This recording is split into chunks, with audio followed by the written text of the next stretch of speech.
My public relations evaluation will be focused on shopping mall reopening and decision-making in New Jersey.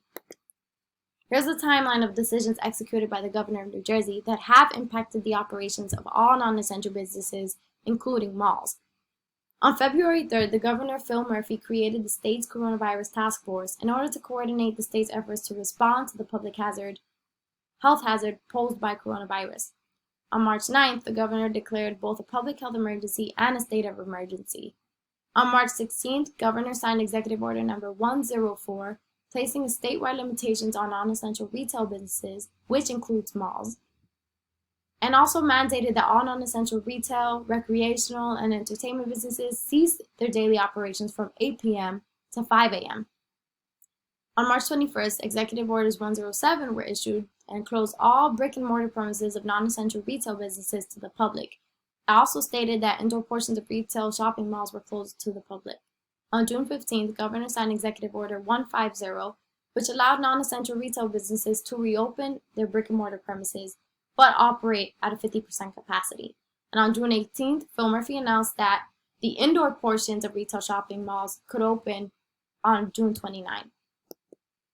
This topic is extremely notable and has generated public awareness because COVID-19 has become a global health concern and it has affected every aspect of our daily lives. With over 170,000 cases in New Jersey alone and 13,000 deaths, the virus has forced mandatory closures of all portions of retail shopping malls and places of public amusement. With that being said, the key public surrounding this topic are consumers and customers, opinion leaders and media, who help promote the objectives of the executive orders, and also owners who have a stake in these mall establishments and whose business operations have been affected by the virus. These publics play a key role in the long-term success of the COVID initiatives and whether or not businesses can continue to reopen and stay open. The decision-making surrounding the reopening of businesses has both harmed and advanced its position in the public eye. With its claims to flatten the curve and protect public health and emerge stronger as one New Jersey family, there are consumers who support Phil Murphy's administration to pause the economy in order to reduce COVID and keep everyone safe. Even so, the decisions have been relinquished or have relinquished the respect of some New Jersey citizens who have been against the closing of the economy and have hosted anti-lockdown rallies. And many have become impatient and others have become concerned because of their unemployment and inability to work the past 3 months. The PR techniques being used are social media, which have allowed the governor and his administration to bypass the media and go straight to New Jersey residents.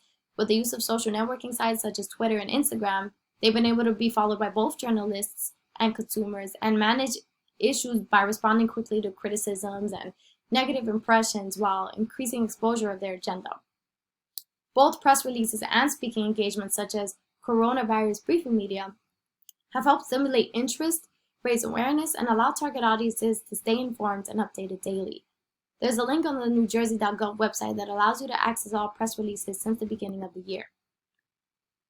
The primary message being covered is the mandatory closures of non-essential businesses, as well as the protocol that must be followed to fulfill all objectives to curb the virus. These 2 slides show a press release on March 17th when shopping malls were mandated to close, and June 19th when they were allowed to reopen. Because the malls were just reopened this week, determining whether or not this decision has positively impacted their objectives will be a gradual process, but I think that it has been successful because of the daily updates and the weekly press releases and efforts made to expand beyond traditional media and reach multiple age groups. The decisions have been made in the best interest of its target audiences while ensuring that safety precautions are still being taken. Although the PR techniques used were direct and detailed, I think that they could have included hard numbers which would help quantify their information and make their press releases more engaging. The way the releases are formatted could also be improved by following a more standard format, which could reflect highly on the administration. And the administration could use more of a transactional model where they seek to control the public but also respond and react to the target audience's needs. Also, having an emotional and empathetic argument could make target audiences more engaged.